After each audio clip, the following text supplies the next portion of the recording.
எனக்கு 2வது பரிசு பெற்றதில் ரொம்ப சந்தோஷம்னே. இந்த வருஷம் வேலை வாய்ப்புன்னு அறிவிச்சிருக்காங்கண்ணே.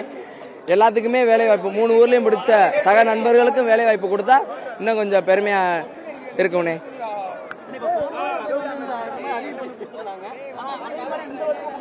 அண்ணே போன வருஷம் பேச்சை விட்டுருங்கண்ணே. இந்த வருஷம் 2வது பரிசு பெற்றதில் எனக்கு சந்தோஷம்ண்ணே. கார் எனக்கு பெரிய விஷயம் கிடையாதுண்ணே. எனக்கு பேரு தான் விஷயம். நான் ஃபர்ஸ்ட் வாங்கணுன்றதுக்காண்டி தான் வந்தேன். செகண்ட் ஆயிருச்சு. அதனால ஒன்றும் இல்லை, அதையும் சந்தோஷமா ஏற்றுக்கிறேன். ரொம்ப சந்தோஷம் தானே அண்ணே. என் நண்பர்கள்ண்ணே, என்னோட பிறக்காத என் நண்பர்கள், எங்கள் அண்ணன் தம்பி, என் மச்சான் எல்லாத்துக்குமே நான் அதை சமர்ப்பிக்கிறேனே. நத்தம் பாரதி பிரதர்ஸ்னே, SMK அவினாஷ் நண்பர்கள்ண்ணே, CM காமேஸ்வரஸ்னே, முருகானே பேலனே, எல்லாத்துக்குமே நான் இது பண்றேனே.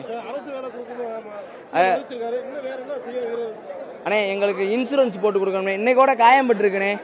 எங்களுக்கு ஒரு இன்சூரன்ஸ், லைஃப் இன்சூரன்ஸ் போட்டு கொடுக்கணும்னே.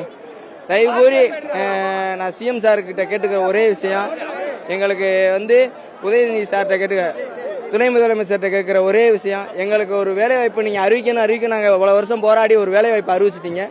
இப்போ ஒரு இன்சூரன்ஸ் மட்டும் எங்களுக்கு பண்ணி கொடுங்க.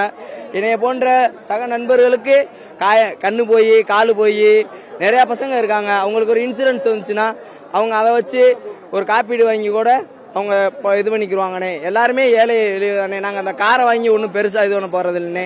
எங்களுக்கு இன்னைக்கு இந்த வட்டம் தானே ஏதோ வேலை வாய்ப்புன்னு சொல்லி அறிவிச்சிருக்காங்க. அது எங்களுக்கு ரொம்ப சந்தோஷமா இருக்குண்ணே. அந்த ஒரே காரணத்துக்காண்டி தானே இன்னைக்கு மாடு பிடிச்சது. 2வது பேச்சில் வந்தேனே 7 மாடு பிடிச்சேன். கடைசி பேச்சில் 11 மாடு பிடிச்சேனே. எனக்கு ரொம்ப சந்தோஷமா இருக்குண்ணே 2வது பரிசு வாங்கினதுல. அதை காட்டிலையும் CM சார் வேலை வாய்ப்புன்னு அறிவிச்சது ரொம்ப சந்தோஷமா இருக்குண்ணே.